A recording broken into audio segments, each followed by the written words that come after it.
Have you ever reached the point where the strength that has kept you going for weeks finally runs out, where the mask of coping completely shatters, and you crumble not because you are weak, but because you are human, and there is a limit to how much weight anyone can carry alone?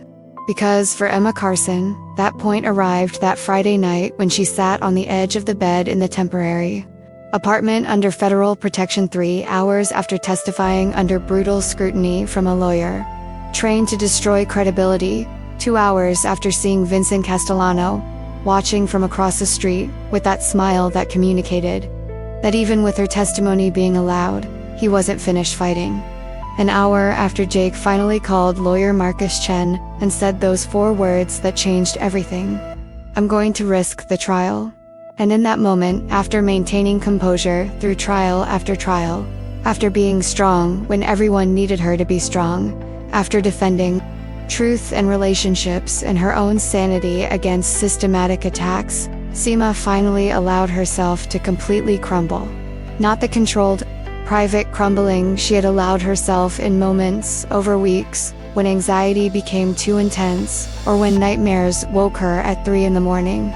But a total unprotected collapse, where years of carefully maintained strength shattered into sobs that shook her whole body, where every repressed emotion demanded simultaneous release in ways that could not be contained or managed. And Jake Mercera, man who had seen Emma face kidnapping, psychological torture, and death threats without completely breaking, who had witnessed her strength under pressures that would have destroyed far more experienced people, who had just made the decision to risk a decade of his own freedom, based in part on trust in her strength health. Emma threw that emotional storm and made a promise that wasn't about professional duty or the obligation of an officer protecting a witness. It was a promise born of love that had become more fundamental than breathing, more essential than any badge or career or practical consideration. Stay with me until the end of this story. Because what happened that night in the apartment wasn't just about Emma having a necessary emotional breakdown after a traumatic day. It was about the ultimate transformation of a relationship that had begun as a professional arrangement to sheriff, assigned to protect a witness stand, that had evolved through weeks of forced proximity and shared danger into a partnership where both protected each other, not out of obligation, but through a repeated, conscious choice to prioritize their loved one above absolutely everything else. That day had begun 18 hours earlier, with Emma waking up at 5 in the morning. Unable to sleep due to anxiety about testifying, meticulously preparing to enter that courtroom, not as a frightened victim, but as a witness, determined to uphold the truth, no matter the personal cost. It had continued through 3 hours of direct questioning by prosecutor Sandra Chen, establishing a chronology of crimes Emma had witnessed, threats she had received, and a kidnapping she had survived. And then came the part Emma had truly dreaded: cross-examination by Robert Thorne, Castellano's defense attorney, who had a reputation for destroying witnesses through sophisticated technique rather than overt aggression. 2 hours of questioning designed to undermine her credibility by suggesting that her relationship with Jake had created bias, that her testimony was a product of psychological dependence rather than objective observation, that she was fabricating or exaggerating threats to justify Jake's actions. The day had included a qualified victory when Judge Thompson decided to allow Emma's testimony to remain on record, but with instructions to the jury to consider her relationship with Jake when weighing credibility. Not a complete victory, but also not a defeat, acknowledging that reality was complicated and that the jury could be trusted to navigate that complexity. It had included the moment when Emma left the courtroom and found Jake waiting, when they had seen Castellano watching from a distance with calculated interest that conveyed continued threat, and it had culminated in a decision that Emma and Jake had made together, not Jake deciding unilaterally and presenting it as a fait accompli, but partners weighing impossible options and arriving at a shared conclusion.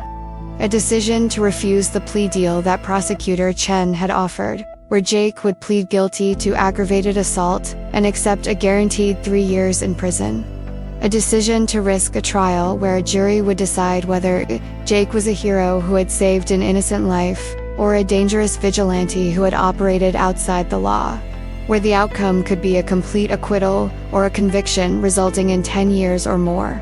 It was a decision based partly on principled belief that Jake had done the right thing, even if technically illegal, and that 12 reasonable citizens would recognize that. But it was also a gamble with impossible stakes, a gamble where losing meant years of separation, where the future they had begun to imagine together would be indefinitely postponed while Jake served his sentence in state prison. And now, that night, after that impossible day, all the emotions Emma had been suppressing, all the fear about Jake going to prison, all the guilt about him losing his badge for saving her, all the exhaustion from maintaining strength when terrified, all the vulnerability of having their relationship publicly dissected, finally demanded release in ways that could no longer be denied or postponed.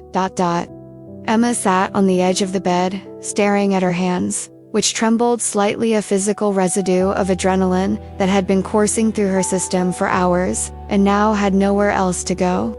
Jake was in the next room, talking to Marcus on the phone about the next steps in preparing for trial, his voice a low murmur through the thin wall, and Emma felt something breaking inside her, not a dramatic, sudden break, but a gradual erosion of emotional barriers that had finally reached a breaking point. Her breathing became erratic first, then tears began, slowly at first but quickly accelerating until Emma was crying with an intensity she couldn't hide or control. And when Jake entered the room minutes later, having finished his call, the first thing he saw was Emma breaking down in ways she had never allowed herself to before in front of him. "Emma," Jake said immediately, coming to sit beside her, obvious concern in his voice. "What happened? Are you hurt?" "Castellano, I can't do this," Emma whispered through sobs, her words coming out broken and desperate. "Jake, I can't do could go to prison for 10 years for a decision we just made. 10 years of your life. What if I had testified better today? If I had been more convincing to the jury?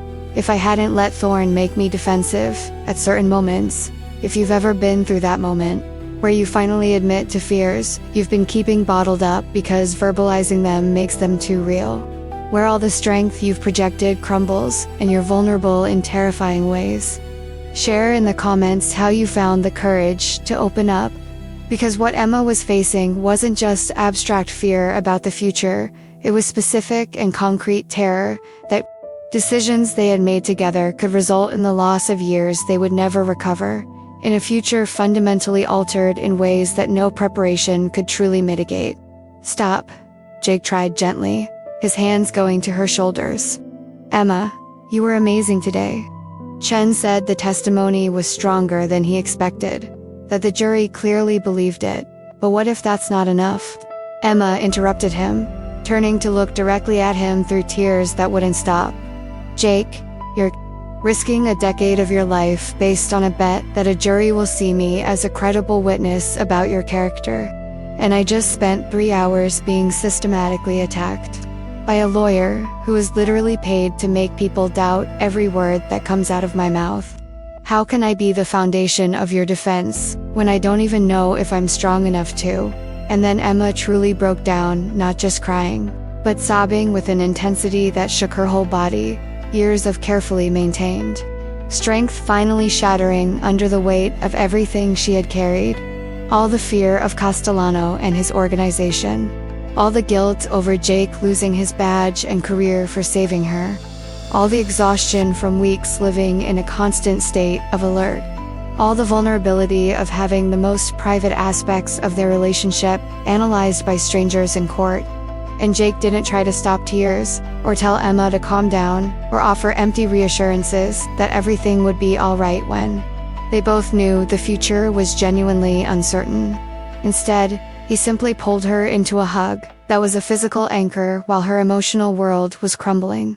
His arms wrapped tightly around her, communicating that he wasn't going anywhere, that she could completely fall apart and he would hold up the pieces. If this part resonated with you recognized that moment of finally allowing yourself to be vulnerable with the person you love after being strong for too long.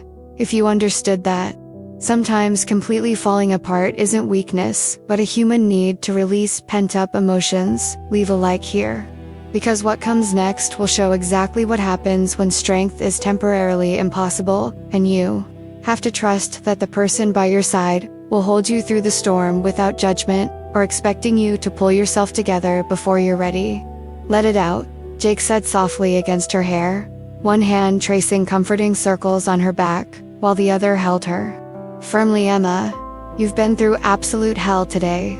You testified for hours under hostile scrutiny, were attacked by a professional lawyer, trying to destroy everything about you, saw Castellano intimidating you afterward. You have every right to fall apart. I'll hold you. I'm not going anywhere. Emma cried, not the delicate, restrained sobs she had allowed herself in private moments before, but deep, uncontrollable sobs that came from a place where she had been holding back fear and pain. For weeks, he cried for having witnessed the crime in that alley that set everything in motion. He cried for the threats that followed. He cried for the kidnapping and hours believing he was going to die. She cried for Jake having lost his badge and career for saving her. She cried for the decision they had just made that could result in decades of separation. And through it all, Jake simply held on, not trying to fix or minimize or rush things through emotion, but simply offering solid, constant presence while Emma's emotional storm ran its necessary course. He wasn't uncomfortable with the intensity of her crying or trying to make her feel bad for needing it. He was just there, completely present, letting Emma process everything she had been suppressing. If you want to follow the rest of this journey, you want to see how Emma and Jake navigate 6 weeks to trial, knowing that Castellano is free and watching. If you want to discover what promise Jake makes that night that isn't about duty but about love. If you want to know if the jury eventually sees Jake as a hero or a vigilante, subscribe to the channel. Because this story is far from over, and the most intense moments are yet to come. And as Emma gradually began to calm down, sobs subsiding into quieter tears, her breathing slowly returning to a more normal rhythm, she realized something fundamental. That Jake had seen her at her lowest point, completely broken and vulnerable, and hadn't retreated or been disappointed or suggested she needed to be stronger. He had simply been there, holding her through the storm without judgment. Now I want to delve even deeper into this subject, because Emma's breakdown wasn't just a necessary emotional release after a traumatic day. It was a revelation of a hidden truth she had been avoiding, confronting completely, that for weeks she had been operating under impossible pressure, unable to be strong not only for herself but for Jake, for the legal case, for the entire system, that depended on her being the perfect and resilient witness. And behind that vulnerability was a fundamental transformation, where Emma finally understood that real love doesn't demand constant strength but allows for shared weakness, where partnership means being able to completely fall apart because you trust that the other person will pick up the pieces without judgment. Emma had maintained her composure through absolutely everything up to that breaking point. She had testified with a strength that impressed even prosecutor Chen, who had seen hundreds of witnesses under pressure. She had faced Castellano watching from across the street without backing down or allowing his intimidation to make her question her decision to continue fighting. She had discussed legal strategy with Jake and Marcus Chen with a rational clarity that suggested she was processing everything calmly and making informed choices about how to proceed. But composure, no matter how genuine or well-constructed, had physical and emotional limits, and Emma had finally reached hers in ways that could no longer be denied or postponed. It was like a dam that had been holding back water through sheer engineering, but eventually developed cracks under constant pressure until catastrophic failure was inevitable. "I can't do this," Emma had whispered as Jake closed the apartment door after Marcus left after 2 hours of discussing defense strategy that would include Emma's testimony as a central component. After risk analysis that made it clear how high the stakes really were, after Marcus finally said goodnight and left them alone for the first time in hours, when they were finally in private space, without lawyers or federal agents or anyone else demanding that Emma maintain the facade of handling everything well. "Jake, I can't," Emma continued, her voice breaking before she even finished the sentence. "You could go to prison for 10 years, for a decision we just made. 10 years of your life? What if I had testified better today? If I had been more convincing to the jury when I answered Thorne's questions? If I hadn't let him make me defensive at times, when I should have remained perfectly calm?" "Emma, stop." Jake had tried to interrupt gently, recognizing the spiral of self-blame beginning. "You can't start doing those what-if calculations. You witnessed everything perfectly, considering the circumstances. Chen explicitly said that. But what if that's not enough?" Emma interrupted him, turning to look directly at him, through tears that were already beginning to fall. "Jake, you're risking an entire decade of your life, based on a bet that the jury in your case will see me as a credible witness about your character, as someone who can authentically speak about your motivations. And I just spent 3 hours being systematically attacked by a lawyer who is literally paid to make people doubt every word that comes out of my mouth, who has decades of experience in destroying the credibility of witnesses," Emma continued, her words quickening as the fear she had been suppressing finally found a voice. "How can I be the foundation of your defense, when I don't even know if I'm strong enough to withstand another cross-examination? When I don't know if I'll be able to maintain my composure if Chen's lawyer attacks our relationship in even more aggressive ways? When every time I close my eyes, I see Castellano watching, and I know he's planning something, and I don't know if I'll be able to keep pretending. I'm not terrified." And then Emma had truly broken down, completely, not gradually, but in a sudden collapse, where all the emotional defenses she had been maintaining vanished simultaneously. Not just crying, but sobbing with an intensity that shook her whole body, that made her breath come in irregular gasps, that turned words into incoherent sounds. And Jake didn't try to stop it. He didn't say calm down or you need to breathe or offer any of those empty reassurances that well-meaning people sometimes offer when confronted with intense emotion. Instead, he simply pulled Emma into a hug that was a physical anchor, arms wrapped tightly around her, communicating that he wasn't going to let go, that she could break down as completely as she needed to, and he would hold her weight. "Let it out," Jake said against her hair, his voice low but firm. "Emma, you've been through absolute hell today. Not just witnessing it, but carrying the weight of knowing that your performance had real stakes for my future. That's pressure no one should have to carry, and you carried it with incredible grace. But now, you don't have to anymore. We're alone, we're safe, and you can completely fall apart. I'll hold you through this," Jake continued as Emma sobbed against his chest, words coming in a steady rhythm that was comforting in itself. "You don't have to be strong right now. You don't have to process rationally or make plans or think about next steps. You can just feel everything you've been holding in, all the fear, all the guilt, all the exhaustion. Let it out, Emma. I'm not going anywhere. I'm not going to be disappointed or think you're weak. I'm just going to be here holding you until the storm passes." Emma wept, not the delicate sobs she had allowed herself in private moments before when anxiety became too intense, but deep, visceral sobs that came from a place where she had been holding back emotions for weeks. She wept for having witnessed crime in that alley that set everything in motion, for the decision to report that had seemed so clear at the time but had resulted in consequences she could never have anticipated. She cried over the threats that followed, first a note on the windshield that had chilled her blood, then progressively more explicit messages, finally a kidnapping that transformed abstract fear into concrete terror. She cried for hours, tied to that chair in the warehouse, genuinely believing she was going to die, for a moment when she heard a gunshot and thought that execution had arrived.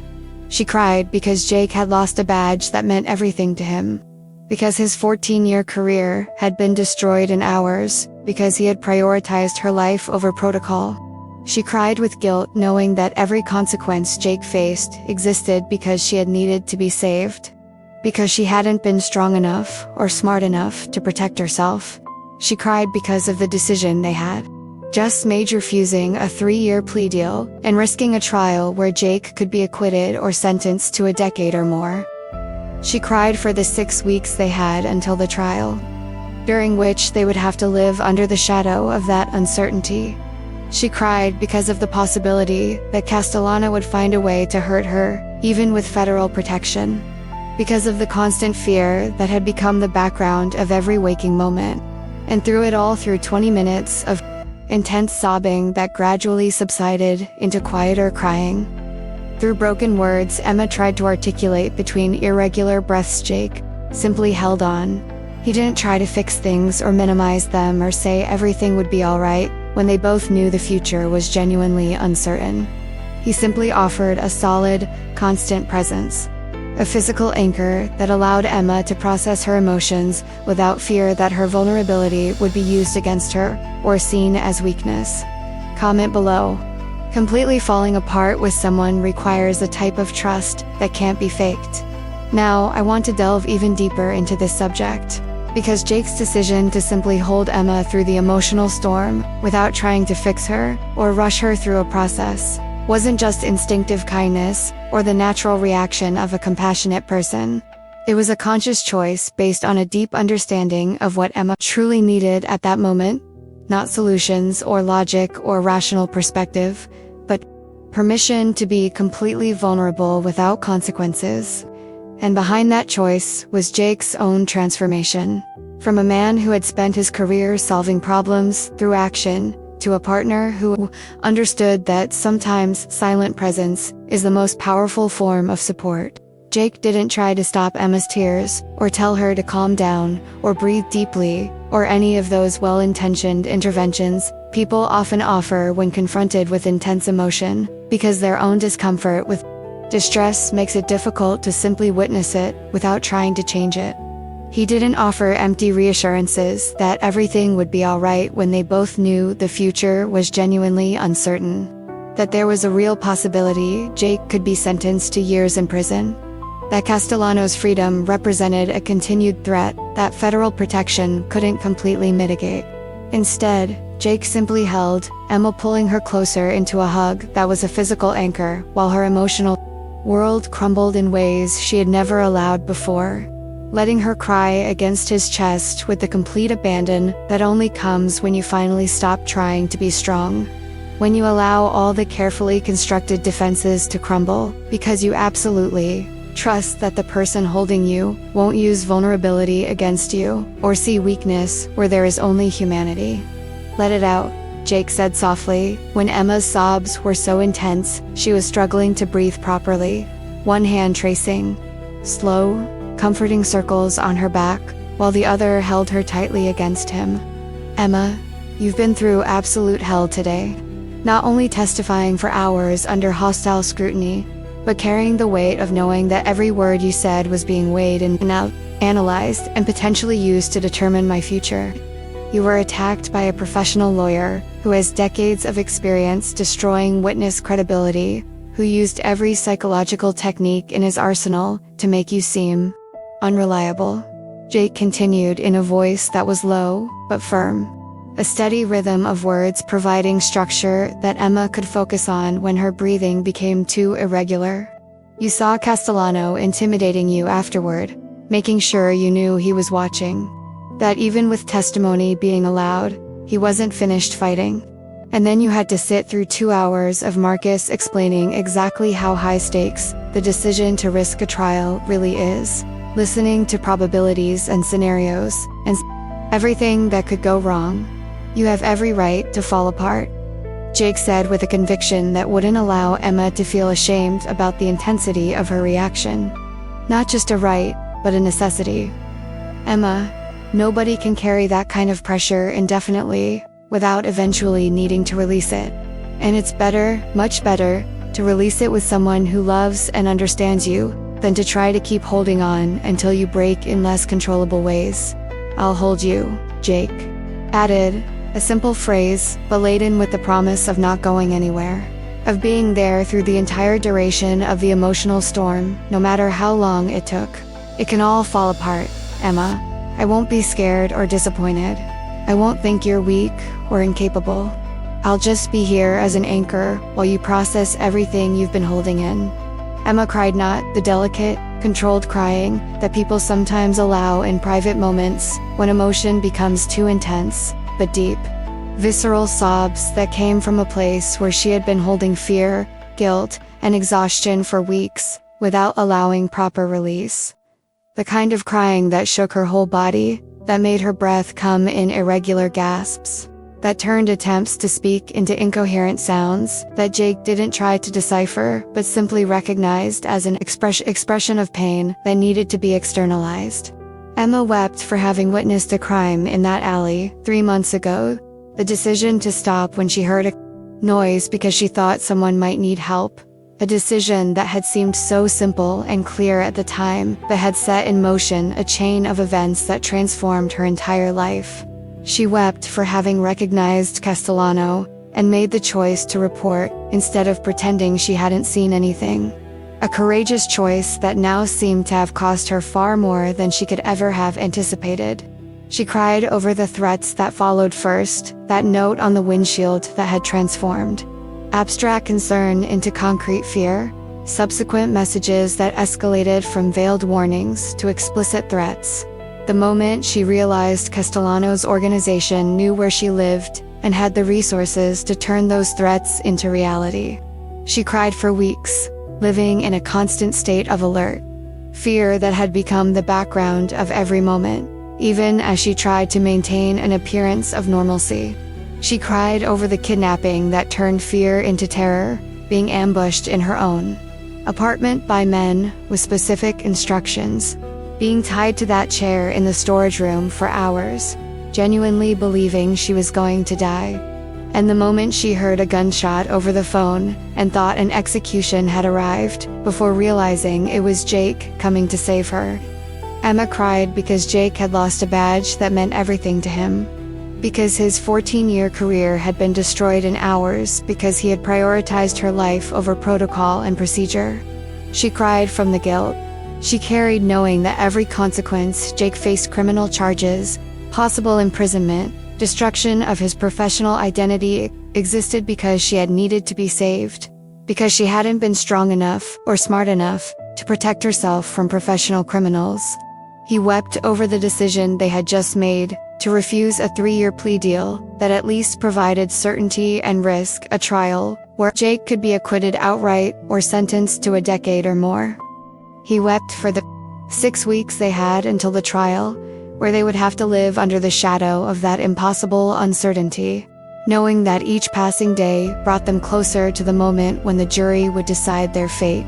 She cried because Castellano was free on bail, because the man who had ordered her kidnapping and near execution was walking freely through the streets, dining in restaurants blocks from where she was hiding, making sure to be seen in ways that communicated a continued threat.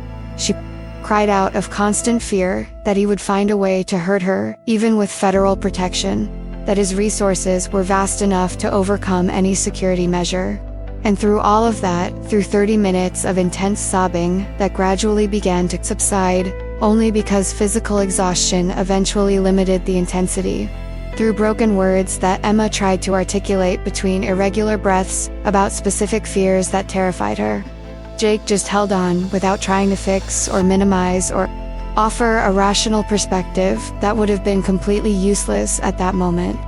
Jake didn't say "you're exaggerating" or "things aren't as bad as they seem" or any of those phrases that would invalidate Emma's emotions by suggesting her reaction was disproportionate. He didn't try logic or statistics or remind her that Marcus had said there was a real chance of acquittal. He simply offered a solid and constant presence that allowed Emma to process emotions without fear of judgment or pressure to compose herself before she was ready. Now I want to delve even deeper into this subject, because those words that finally escaped Emma when her sobs subsided enough to allow her to speak weren't just a list of practical concerns about the future. They were a confession of deeper, existential fears she had been keeping to herself, because verbalizing them made them too real. because admitting those fears aloud seemed to give her power over herself. And behind that confession was a revelation about the impact trauma had had, not only on Emma's sense of physical safety, but on her fundamental belief about her own worth, about whether her life truly justified the price Jake had paid to save her. When the sobs finally subsided enough for Emma to form coherent words, after 30 minutes of intense crying that had left her voice hoarse and her breathing still irregular, she didn't try to compose herself, or pretend she was okay, or minimize the fears that had been consuming her. Instead, words poured out in a desperate torrent that had been dammed up for weeks. Each fear articulated for the first time with brutal honesty that made no attempt to soften or rationalize it. "I'm so scared, Jake," Emma said, her voice broken but urgent, as if she needed to verbalize everything before the courage to be so vulnerable vanished. Not just abstract fear or generalized anxiety, but specific, concrete fears that wake me up at 3 in the morning and make it impossible to fall back asleep. Fear that the jury in your case won't believe me when I testify about your character. That they'll listen to Chen's lawyer suggest I'm compromised by the relationship and decide my testimony has no value. Emma continued, her words racing. Fear that you'll go to prison for years, not 3 years, according to the agreement, but 10 or more according to the trial sentence. It will be my fault for not being a strong enough witness, for not being able to make the jury understand that you did the right thing, even if it was technically illegal. That I'll have to live the rest of my life knowing that if I had testified better, if I had been more convincing or articulate or credible, you would be free. Emma pulled away slightly from Jake's embrace, not completely leaving, but creating enough space to look directly into his face, to see his reaction when she verbalized the fears that terrified her most. "I'm afraid Castellano will find a way to hurt me, even with all the federal protection Rebecca is coordinating. He has resources, Jake. He has an entire organization. He has connections. He has the motivation to silence me permanently, because as long as I'm alive, I'm a threat to his operations. And protection only works if we can anticipate every move. And I can't stop thinking about all the ways I could fail."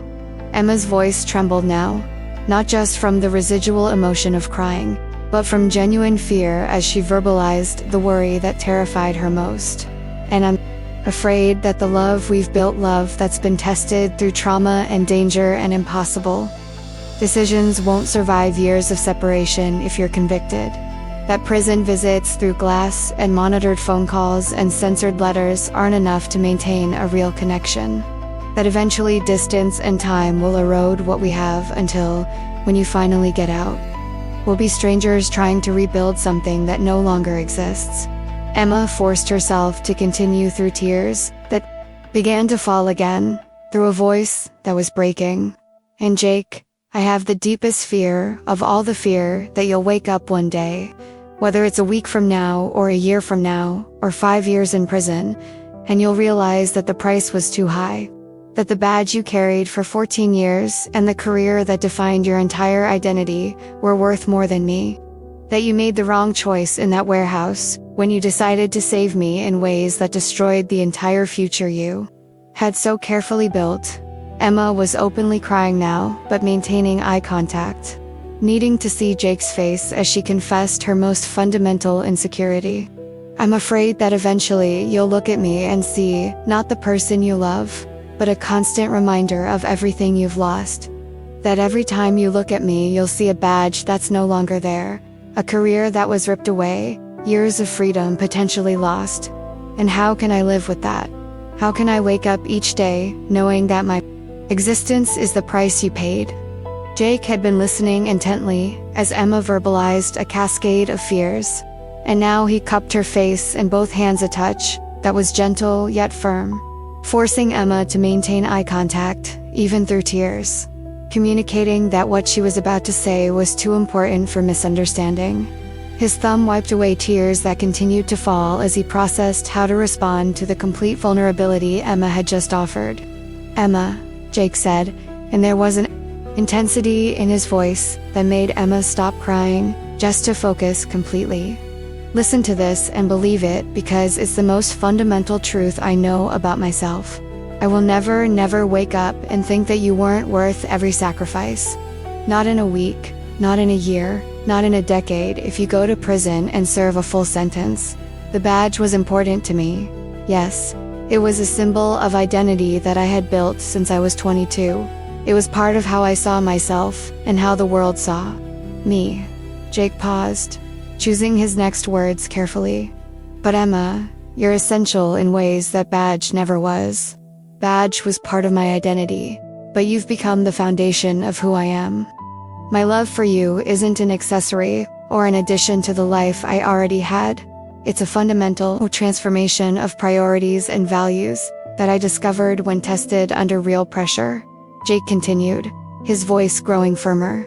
And Emma, what about the guilt you're carrying that it will be your fault if you're convicted because you weren't a strong enough witness? That's a distortion of responsibility. If a jury convicts me, it's because the system decided that rules matter more than context. That procedure matters more than the outcome of a life saved. It's not because you failed. You can't control how 12 strangers interpret evidence or weigh values. Comment below. Fear of being a burden to the person you love is one of the most universal and paralyzing fears. Now, I want to delve even deeper into this subject, because that distinction Jake was making between professional duty and personal love, between obligation that comes from a badge and commitment that comes from conscious choice, wasn't just semantics or an attempt to make Emma feel better through pretty words. It was a revelation of a fundamental transformation that had taken place within him during their journey. The discovery that the identity he had built around being sheriff was secondary to deeper values about protecting the people he loved.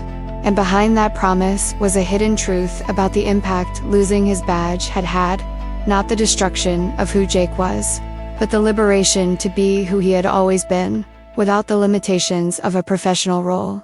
Emma, Jake continued, his thumb still wiping away the faint tears that continued to fall from her eyes, tracing her jawline with a gentleness that contrasted with the intensity of his words.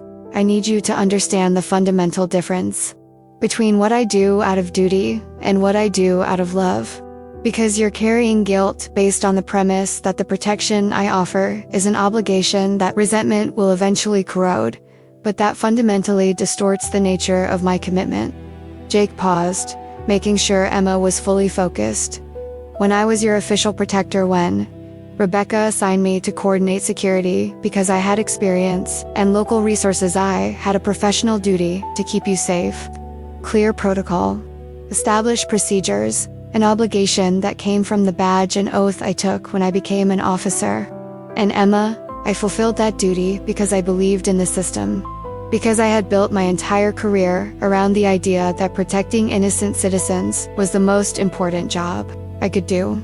Jake continued, his voice growing softer but no less intense. But when I lost my badge, when that duty was legally and officially ended, when I was no longer Sheriff Mercer, but just Jake Mercer, facing criminal charges, do you know what changed about my commitment to protecting you? Emma shook her head, unable to speak through the emotion she was still processing, through the vulnerability of having confessed her deepest fears and now waiting to see how Jake truly viewed their situation. Nothing, Jake said with an intensity that left no room for doubt. Absolutely nothing has changed about my commitment to protecting you, Emma. Badge gone, official authority revoked, resources that came with being sheriff taken away. But the need to ensure your safety, that hasn't diminished in the slightest. If anything, it's intensified because I no longer have a professional duty structure to hide behind. I can no longer pretend that protection is just a job. Jake brought another hand to her face now, holding it with both hands in ways that made it impossible for Emma to look away. Because Emma, the truth I discovered during those weeks protecting you is that I hadn't been protecting you out of duty for a long time. Maybe the first few weeks were about professional obligation, about following protocol and doing assigned work. but it transformed into something completely different, in ways I didn't even consciously realize until it was tested. I protect you. Because the idea of a world where you're not safe and happy is unacceptable to me, Jake said, his words coming more slowly now, as if making sure each one landed. Not because I have to, not because someone assigned me to, not because there are professional consequences if I fail. I protect you because I love you in ways that go far beyond professional obligation or gratitude for your courageous testimony, or any other rational reason I could articulate in court. Jake paused, taking a deep breath. Emma, when I promise protection now, that my badge has been taken away and I no longer have official authority, it's not Sheriff Mercer making a professional oath that comes with the position. It's Jake Mercer, a man who loves you more than I thought it was possible to love someone, saying that I will do whatever it takes to ensure your safety and that we have a future together. Not out of duty, but out of choice. Not out of obligation, but out of love. Emma processed that, feeling something subtly shifting in how she viewed the situation. But Jake, she said, her voice still hoarse from crying, how do I know that love isn't just an extension of protective instinct? That you're not confusing the need to save people with genuine feelings for me specifically? Jake considered the question with the seriousness it deserved. Because there's a difference between a generic protective instinct and specific love for an individual person. Emma, yes, I have an instinct to protect vulnerable people. That's part of why I became an officer. Part of the values my parents instilled in me. But that's abstract. It's about principles rather than people. What I feel for you, Jake continued, isn't abstract. It's not about you representing the category of person who needs protection. It's about you, specifically Emma Carson, who makes coffee at 3 a.m. when she can't sleep, who has strong opinions on everything from politics to apple pie, who gets mad at me when I think I know better, who laughs at my bad jokes even when she's terrified. I love you not because you need protection, but because knowing you has transformed my understanding of who I am and what I want from life. Jake shook hands slightly. And Emma, about Castellano finding a way to hurt you, even with protection, yes. That fear is valid. He has resources. He has motivation. But Rebecca is exceptional at her job. We have layered security measures. And more importantly, I will be vigilant in ways that go beyond any official protocol. Because now it's not just work. It's the life of the person I love. Now I want to delve even deeper into this subject, because Jake's response about preferring to risk a trial rather than accept a settlement wasn't just about naive optimism or a refusal to face the reality of a legal situation. It was about a conscious decision to live according to values, even when it increased risk. About choosing integrity over security in ways that had real and potentially devastating consequences. And behind that choice was a revelation about the transformation they had both undergone. From individuals making decisions based on self-preservation to partners prioritizing shared principles even when the personal cost was impossible to fully calculate. But Jake, Emma protested, pulling back slightly to look fully into his face. To see if there was any doubt or fear he was hiding behind the conviction he projected. If you're convicted, the jury doesn't see it the way we expect. If Chen's lawyer manages to paint you as a dangerous vigilante instead of an officer making an impossible choice, you'll go to prison not for 3 years as agreed, but potentially for a decade or more. How can you risk so much? So I'm going to prison for years. Jake admitted without trying to soften or minimize the reality of that possibility. Without offering empty reassurances that it wouldn't happen, because they both knew that juries were unpredictable and the outcome genuinely uncertain. And yes, Emma, it's going to be difficult in ways we can't fully anticipate, even after trying to process during conversations with Marcus. Prison isn't just the loss of physical freedom, but isolation from everything that makes life meaningful. Jake continued with brutal honesty. It's going to be waking up every day knowing you're out there living a life without me, that I'm losing years we can never get back. It's going to be visits through glass where we can see but not touch. Monitored phone calls where we have to censor what we say. Letters that are read by guards before they arrive. It's going to be knowing Castellano is free, potentially threatening you, and not being able to do anything directly to protect you. Then why take the risk? Emma asked, genuinely trying to understand the logic of a decision that seemed to place abstract principles above concrete years of life. Because Emma, the alternative of accepting a plea deal where I admit guilt that I don't fully feel, where I plead guilty to aggravated assault and accept 3 years in prison, as if I did something wrong in saving your life that would have destroyed me, in different but equally profound ways, Jake explained, choosing his words carefully. Not the physical destruction of being in prison, but the psychological erosion of living with the knowledge that I didn't fight, that I accepted the system's narrative that saving you was a crime without contesting that characterization, Jake elaborated. We decided to risk trial, not just because there's a mathematical chance of acquittal, though Marcus believes there's a real chance based on strength of evidence over context, but because there's a principle involved that goes beyond tactical risk calculation. Emma, I saved your life. I made choices that technically violated laws regarding the use of force and operating outside of authority and chain of command. But those choices were morally correct in ways I can't deny just because the system says they were illegal. And I believe I need to believe that 12 reasonable citizens will see the full evidence and context, and will decide what circumstances justified the actions, Jake said. That when they hear about the threats you faced, about the kidnapping where you were literally tied up awaiting execution, about the decision I had to make between following protocol that would arrive too late or acting immediately in illegal ways, they will understand that this was not vigilantism but an officer making an impossible choice where all options were bad but one was morally necessary. Emma processed that, feeling the weight of responsibility that came with Jake basing his defense partly on the belief that the jury would see the situation the way they did. What if we're wrong? She asked in a small voice. Jake, what if the jury doesn't see it that way? What if they decide that rules are rules and circumstances don't matter enough? What if you spend the next decade in prison because we bet wrong on how strangers would interpret your actions? So we face the consequences together, Jake said without hesitation. Like real partners, Emma, not like you being a passive victim of my decisions, or me being a martyr suffering alone, but like two people who made a conscious decision based on shared values and who live with the outcome, whatever it may be. Jake squeezed her hand. Emma, if I'm convicted, I won't blame you for not being a strong enough witness.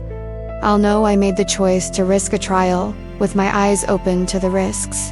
And you won't carry the guilt, as if the decision was solely yours. It was ours, made together after weighing all the options. But how do we live with years of separation? Emma asked, returning to the fear that terrified her most.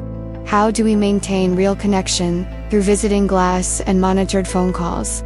With difficulty, Jake honestly admitted, I'm not going to pretend it will be easy, or that love alone overcomes all practical barriers. But Emma, people survive impossible separations when commitment is real. Military personnel go on tours for years. Couples navigate long illnesses that create different but equally difficult isolation. We can do it if we have to, Jake continued. And there will be times when you question whether it's worth it. When loneliness becomes unbearable, when seeing other people living normal lives makes you want to give up waiting. I allow myself those moments. I don't expect you to be perfect or always strong. I just hope that when those moments pass, you still choose us. Comment below. Choosing a principle over security requires a type of courage that few truly understand. Now I want to delve even deeper into this subject.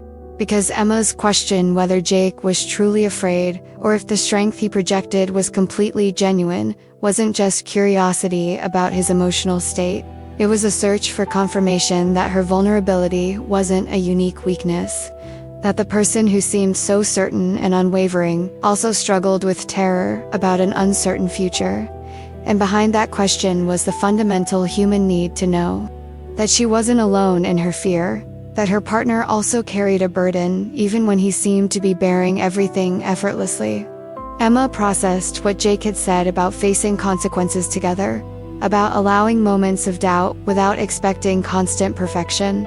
And then she asked something she'd been wanting to ask for weeks, but had never found the courage to, a question she felt almost unfair to ask because Jake had already carried so much, but one she needed an answer to if she was truly going to understand the man she loved completely. "Jake," Emma said, her voice still hoarse, but firmer now that the emotional catharsis had passed. "Are you afraid? Really, genuinely afraid?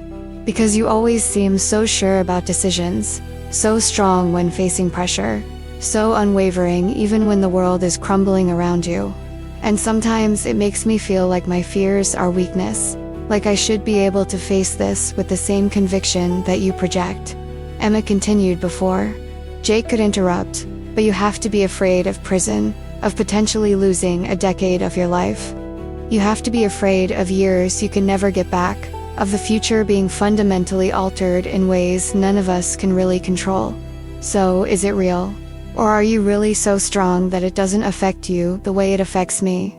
Jake remained quiet for a long moment, not avoiding the question, but clearly processing how to answer with the honesty Emma deserved, without resorting to empty reassurances that would minimize legitimate fears they both had.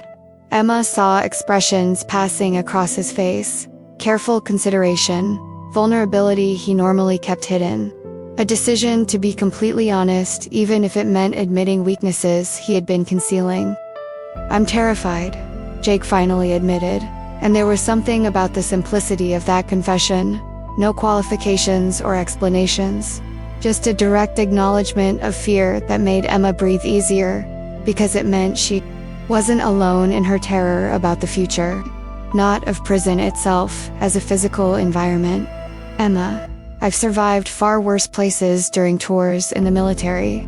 I've survived conditions where I didn't know if I'd wake up the next morning, where danger was constant and control was an illusion."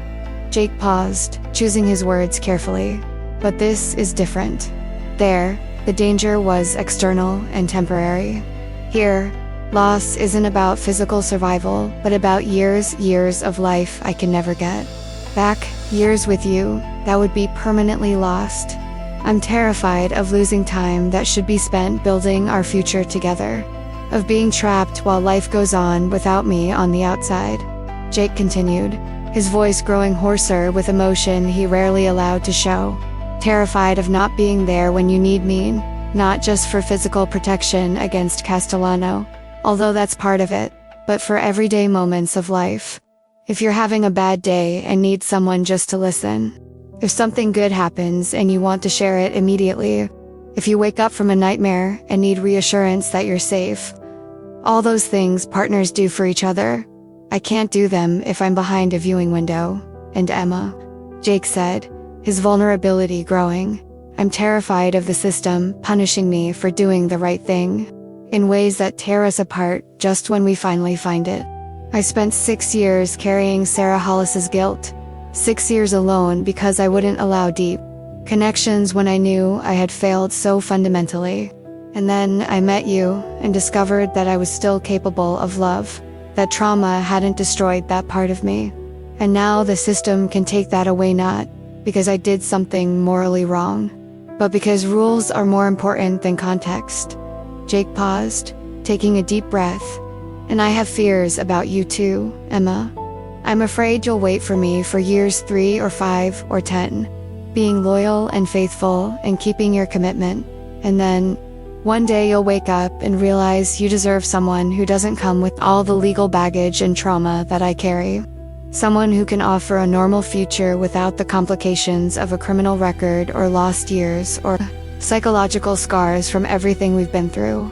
I'm afraid," Jake continued, the words coming out more quickly now, that a jury in my case will see me as a dangerous vigilante instead of an officer making an impossible choice in an extreme situation. That they'll focus on the fact that the man died by my hand instead of the context that he was about to execute you.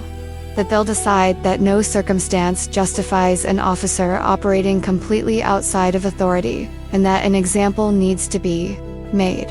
I'm afraid Marcus might be wrong about the chances of acquittal, Jake admitted. He's exceptional at his job, but lawyers always have an optimistic bias about their own cases. What if he's overestimating how persuasive his testimony will be, or underestimating how effective Chen will be at painting me negatively? I have all those fears, Emma. I wake up at 3 in the morning with them, processing them through every quiet moment. Emma felt a strange relief hearing that, not because she wanted Jake to suffer, but because it confirmed she wasn't alone, that her fears were normal and shared rather than a unique weakness. So how do you function? She asked. How do you seem so strong when you have all those fears? Because I don't let fear dictate decisions, Jake said, and there was something about the simplicity of that philosophy that resonated. Emma, being afraid doesn't mean that choices based on fear are right. I can be terrified of prison and still choose to risk trial because principle matters. I can be afraid of losing you and still trust that our love is strong enough to survive separation. Fears are valid, but they are not commands. Now I want to delve even deeper into this subject, because that moment when Emma held Jake's face, a physical reversal of positions that mirrored an emotional reversal, where she was now offering reassurance instead of needing. It wasn't just a comforting gesture or an attempt to reciprocate the support Jake had given. It was a declaration of complete transformation, where Emma finally understood that true partnership requires a two-way flow of strength. That love isn't about one person being a constant rock while the other crumbles, but about both taking turns carrying the weight when the other is too exhausted to continue. And behind that promise was a revelation about the impact that shared vulnerability had had. Not weakening the relationship, but strengthening it by creating a foundation of absolute honesty, where neither had to pretend to be invincible. Emma cupped Jake's face, now her hands trembling slightly, not from fear, but from the intensity of emotion she was about to verbalize, her thumb tracing his jawline with a gentleness that mirrored how he had touched her moments before. It was a conscious reversal of positions, a physical acknowledgement that their relationship wasn't about Jake being constantly protective while Emma was protected, but about two partners supporting each other through the storms they both faced. Jake, Emma said, her voice still hoarse from crying, but firm with the conviction that came from having fully processed her fears and arrived at a decision about what truly mattered, no matter what the jury decides at your trial, whether you're completely acquitted and we go back to building a normal life together, or whether you're convicted and we lose 3 years or 5 or 10, I'll be here. I won't be here out of obligation because I feel I owe you loyalty for saving me, not out of gratitude that eventually turns into resentment when sacrifice becomes too heavy a burden. Emma paused, making sure Jake was truly listening and not just waiting to reassure her. I'll be here because I love you in ways that don't disappear just because circumstances get tough. Because real love isn't conditional on life being convenient or easy. I'll be here because you've become the most important person in my life. Because the future I imagine always includes you, no matter what form that future takes. Emma, Jake began, but she shook her head gently, needing to finish before the courage to be so vulnerable disappeared. No, let me finish, Emma said firmly, surprising them both. Jake, you've spent weeks telling me I'm stronger than I think, that I've survived things that would have broken more experienced people, that I have courage I don't even recognize in myself. You believed in that strength even when I questioned it, even when I wanted to give up because everything seemed impossible. Now you need to believe in that same strength when I say I'm strong enough to wait for you if the jury decides you have to serve time. Emma continued, her words gaining momentum. I'm strong enough to build a life that includes prison visits through glass on Saturdays, to write letters that are censored by guards before they arrive, to have monitored phone calls where we can't say everything we want to say. Strong enough to wake up alone for years, knowing you're there, but I can't touch you. To see couples having normal moments and not let jealousy destroy our commitment. I'm strong enough, Emma said with growing intensity, not to give up on us just because the system decided that saving my life was a crime, deserving of a decade's punishment. Strong enough to hold on to a promise, even when loneliness becomes unbearable. Even when well-meaning friends suggest I should move on. Even when part of me questions whether I'm being foolish, waiting for an uncertain future. Emma brought her forehead to rest against his, closing her eyes for a moment before continuing. And Jake, you need to know that I'm not doing this as a martyr, or because I think I don't deserve better. I'm doing it because you're what I want, not an idealized, uncomplicated version, but the real you, with all your baggage and trauma and legal consequences. Because what we've built together is worth fighting for, even when the fight will last for years. Jake had been listening intently, and now he pulled Emma closer, not interrupting, but acknowledging the weight of the promise she was making, recognizing that this was not a lightly made statement, but a commitment born of having fully processed what it would mean and choosing it. Anyway, so we promise, Jake said when Emma finished, and there was a solemnity in his voice that transformed simple words into a vow they both felt as binding in ways that went beyond any legal ceremony. Emma, we promise each other not just in words but in actions that follow. We promise that no matter what happens in court acquittal, that gives us an immediate future or conviction that postpones that future for years, we will eventually build a life together. We promise, Jake continued, that we won't let the system or Castellano or any external force destroy what we have. That we will communicate honestly, even when communication is difficult due to prison limitations. That we will give each other space to have moments of doubt without interpreting those moments as the end of our commitment. That we will build a future that may not be what we originally imagined when all this began. But that is our future shaped by conscious choices, instead of just reacting to circumstances. I promise, Emma said.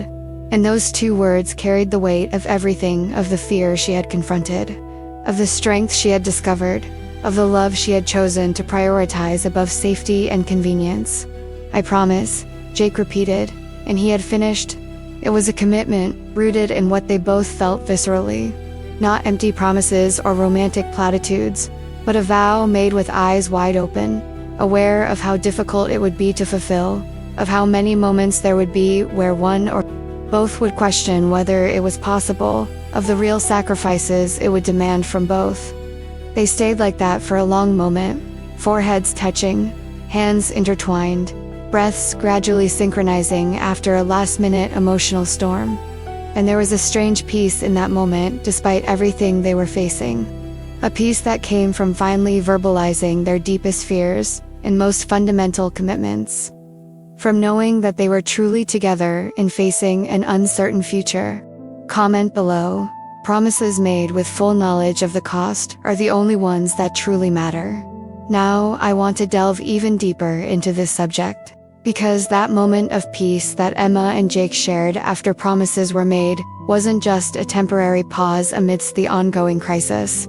It was a conscious transformation of how they chose to live during those 6 weeks leading up to the trial decision, that danger and uncertainty couldn't be allowed to completely steal the present. That there was a crucial difference between prudently preparing for a difficult future and allowing fear of that future to destroy every moment of the present. And behind that choice was a revelation about the impact prolonged trauma had had. The discovery that survival wasn't enough. That truly living required an active choice to find joy, even when circumstances made joy difficult to access. They stayed like that for a long time, not just seconds or minutes, but perhaps a full 20 minutes, simply holding each other while processing the enormous number of decisions they had made and the challenges they knew lay ahead. Foreheads still pressed together, breaths gradually synchronizing, hands intertwined tightly. communicating that neither would let go. And there was a strange peace in that moment, despite everything, despite Castellano being free and watching, despite the pending trial with impossible stakes, despite the future being genuinely uncertain in ways that no preparation could fully mitigate. Peace that came not from ignorance or denial of the reality of the situation, but from finally having fully verbalized deepest fears and most fundamental commitments. From having cried through the emotional storm and emerged on the other side with a clearer understanding of what each needed from the other. Peace that came from knowing they were facing the future as a genuine unit, instead of separate individuals trying to protect each other from reality by hiding their own vulnerability. When does the trial begin? Emma finally asked, when the silence had stretched long enough for both of them to feel centered again, for their breathing to have completely returned to normal, and for tears to have dried, leaving only a trace of salt on their cheeks. A practical question that brought the conversation back to the logistics of what they were facing. Marcus thinks 6 weeks, Jake replied, his voice low but firm. He's coordinating with Prosecutor Chen on the timeline. But they both agree that 6 weeks gives enough time for proper defense preparation, gathering witnesses, preparing your testimony and mine, building a narrative that contextualizes actions, but it's not so long that we'll be obsessing for months over every possible outcome. 6 weeks, Emma repeated, processing what that period of time meant. 42 days until the moment when the jury would decide whether Jake was a hero or a criminal, when their future would be determined by 12 strangers who didn't know the whole story, didn't understand the context of each decision, hadn't lived through the terror that had motivated their actions. It's not a long time. No, Jake agreed. But it's also an eternity when you're waiting for something with such high stakes. Marcus says it's the ideal balancing of time not to feel rushed, but not so long that the anxiety of waiting becomes a form of torture in itself. Emma nodded, then asked the question she'd been forming. And during that time, during those 6 weeks before the trial, how did we live? Did we just obsessively prepare and try to anticipate every scenario? Or ... Jake considered that, and Emma saw a decision forming in his expression, a spontaneous decision, but a conscious choice about how they would navigate the waiting period. During that time, Jake said with a conviction that surprised Emma slightly, given the uncertainty of the situation, we lived. We didn't just survive or prepare or spend every moment obsessing over what the jury might decide, but we truly lived. Emma, Jake elaborated, because no matter what happens next, no matter if the jury acquits me and we have an immediate future together, or if they convict me and we lose years, we'll never get back. I want those 6 weeks with you.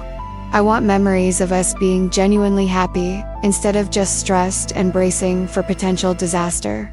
I want moments we can look back on, whether months or years from now, and remember that we had this. Emma felt tears welling up again. But these were different, not tears of fear or exhaustion, but of gratitude that Jake understood the need to not let the threat of the future completely destroy the present. I would like that, she said, her voice breaking slightly, but a genuine smile appearing through the tears.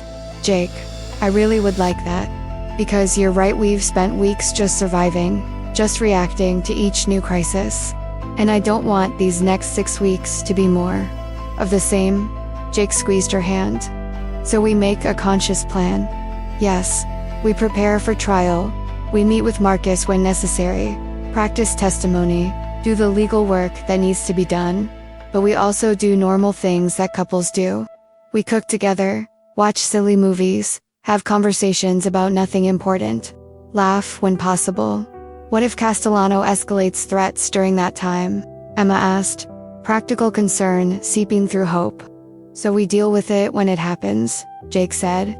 Rebecca has coordinated security. We have measures in place. But Emma, we can't live in constant fear of what Castellano might do. That's exactly what he wants, for a terror of him to consume every moment, even when he's not actively attacking. So yes, we remain vigilant. But we don't allow vigilance to become paranoia that robs us of the ability to have moments of joy. Emma processed that, acknowledging the wisdom even though instinct dictated, continuing in the constant survival mode she had been operating in 4 weeks.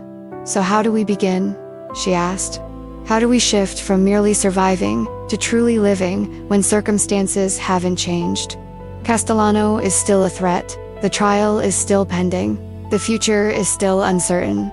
We start with a conscious decision.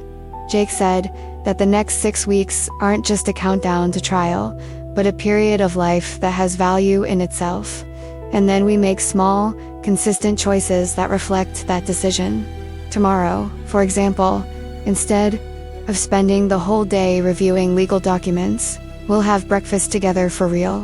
Not a rushed coffee while discussing strategy, but a meal where we talk about other things, where we remember what it's like to simply be together without an agenda.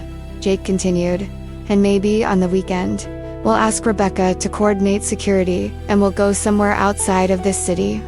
Not far, because we can't go far with legal restrictions and Castellano's threat, but somewhere different where we can have hours without thinking about trial or danger.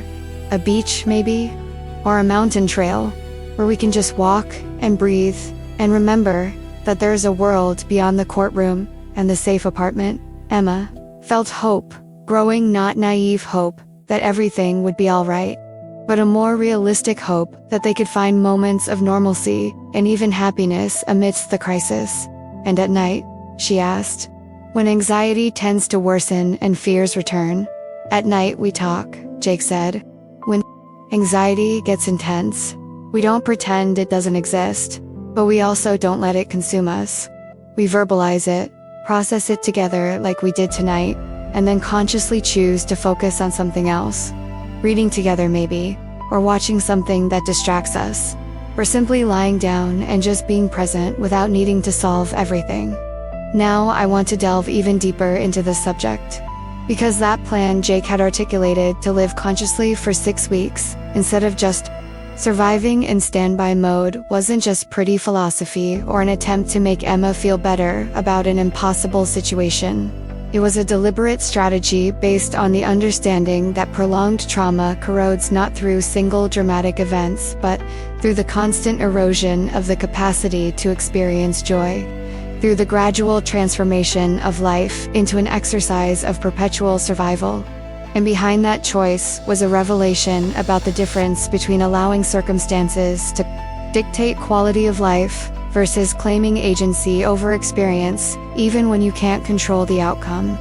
The next morning, Emma woke gradually, not with a start from nightmares or immediate anxiety about impending threats, but with a slow, natural awakening eased by the emotional catharsis of the previous night. Sunlight streamed through curtains that Jake never fully closed because Emma had once admitted that waking in total darkness disoriented her, making her momentarily confused as to whether she was back in that warehouse. And when her eyes fully focused, the first thing Emma saw was Jake already awake, propped up on his elbow, watching her with an expression of contentment she hadn't seen in weeks, not just relief or grim determination, but genuine peace. "How long have you been awake?" Emma asked, her voice still hoarse from sleep. "About 20 minutes, Jake admitted. But I didn't want to wake you. You seemed ... peaceful. First time in a long time I've seen you sleep without looking like you're having a nightmare even when you're not moving." Emma processed that. Acknowledging that Jake was right, she had woken up without that residual tension she normally carried through sleep. Without the clenched jaw or tense shoulders that indicated unconsciousness offered no real escape from the stress of waking life. "I think yesterday's conversation helped," she said, finally verbalizing everything instead of carrying it all alone. "It helped me too," Jake confirmed. Admitting fear instead of pretending I'm strong enough not to have it made it feel lighter somehow. There was a moment of shared peace that morning, a kind of peace that comes not from the absence of danger, but from having confronted that danger completely and decided not to let it steal every moment of the present. Emma was about to suggest that they begin that intentional breakfast Jake had mentioned, that they begin practicing the philosophy of truly living for 6 weeks before the trial. But the peace was brutally interrupted by Jake's phone ringing. Not a normal ringtone, but a specific ringtone he had assigned to Rebecca, indicating that the call was urgent and securely. Jake immediately picked up the phone, his expression changing from contentment to professional alert in a fraction of a second, and put it on speakerphone without Rebecca needing to ask, because he knew the news would affect Emma as well. "Rebecca," Jake said simply, his voice neutral, but Emma could see tension in his posture. "Jake, Emma," Rebecca said, and there was an urgency in her voice that made Emma's blood run cold even before she heard specific words. "I have an update on Castellano's situation that you need to know immediately. His lawyers filed an emergency motion yesterday afternoon after Emma's hearing, and Judge Thompson held a hearing at 6 o'clock in the evening, too late for me to get ahead of you." And Jake asked, but Emma could see in his face that he already knew what was coming. He was already processing the implications. "Castellano posted bail again," Rebecca said, words falling like stones. "The judge granted it based on the argument that, with Emma's testimony being allowed, but with explicit instructions to the jury to consider your relationship when weighing credibility, there are sufficient procedural issues regarding the strength of the case to justify continued release until his trial. He's free, Jake. He left at 7 o'clock last night." Emma felt the world tilt slightly, not because the news was completely unexpected, but because she had at least hoped that her qualified victory in keeping her testimony on record would have resulted in the judge being more cautious about releasing Castellano. "But he ordered my kidnapping," Emma said, her voice coming out higher pitched than she intended. "How is that not a flight risk or a danger to the witness? Lawyers argued that with you under extensive federal protection and with contact restrictions in place, the danger is adequately mitigated," Rebecca explained, her tone clearly frustrated. "And Thompson is being overly cautious about maintaining the appearance of procedural fairness because he knows the defense will appeal any conviction based on allegations of judicial bias." Emma saw Jake's jaw clench in ways she recognized. Signified deep anger being controlled through willpower. "Protection for Emma?" Jake asked, immediately focusing on logistics rather than the injustice of the decision, because that was how he processed things, through action rather than emotion. "Already coordinating," Rebecca confirmed. "I have 2 additional agents arriving within an hour to establish 24-hour surveillance on the apartment. And Jake, we need to talk about you potentially moving to a different location, because Castellano obviously knows where Emma is." "No," Emma said immediately, surprising both Rebecca and Jake. "I'm not going to let him force me to hide in a new place. I'm not going to let his threats dictate my every move. If we move now, it's a victory for him." "Emma," Rebecca began cautiously, "I understand your sentiment, but pragmatically." "But Jake," Rebecca continued, when neither of them responded immediately, and there was something in the tone that made Emma focus completely. "There's more you need to know. Castellano isn't just free, he's deliberately making sure he's seen, sending a message that his freedom isn't just technical, but active."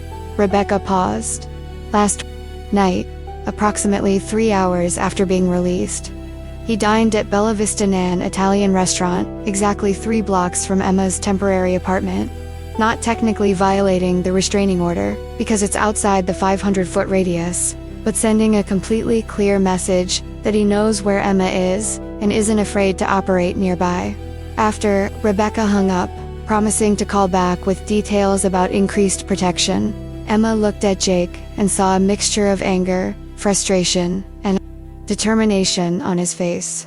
"He won't stop," Emma said, not as a question but as an acknowledgement of reality they both had to accept. "Until his trial happens and he's convicted and in prison permanently, Castellano will continue trying to intimidate, continue testing the limits of the restraining order, continue making sure I know he's there watching." "No," Jake agreed with brutal simplicity. "He won't stop because intimidation is the tool he uses. because making you live in constant fear serves his purposes even if he can't physically hurt you without violating bail. And Emma, I'm not going to lie and say that this doesn't change the calculus about safety, that it doesn't make the next 6 weeks more difficult. So what do we do? Emma asked, feeling familiar, fear trying to creep back up, but also a determination born of having survived worse. Do we let him win by forcing ourselves to live in constant survival mode? Do we abandon the plan to actually try to live for 6 weeks? Before judgment, Jake was quiet for a moment, processing, and then something changed in his expression, a decision being made. No, he said with conviction. We won't let him win that way. Yes, we've adapted, we accept the increased protection Rebecca is coordinating, we remain vigilant, we don't make stupid choices that put you in unnecessary danger. But Emma, if we allow his presence to destroy every moment of peace, every attempt to have a normal life, then he's already won, even if he never physically touches you.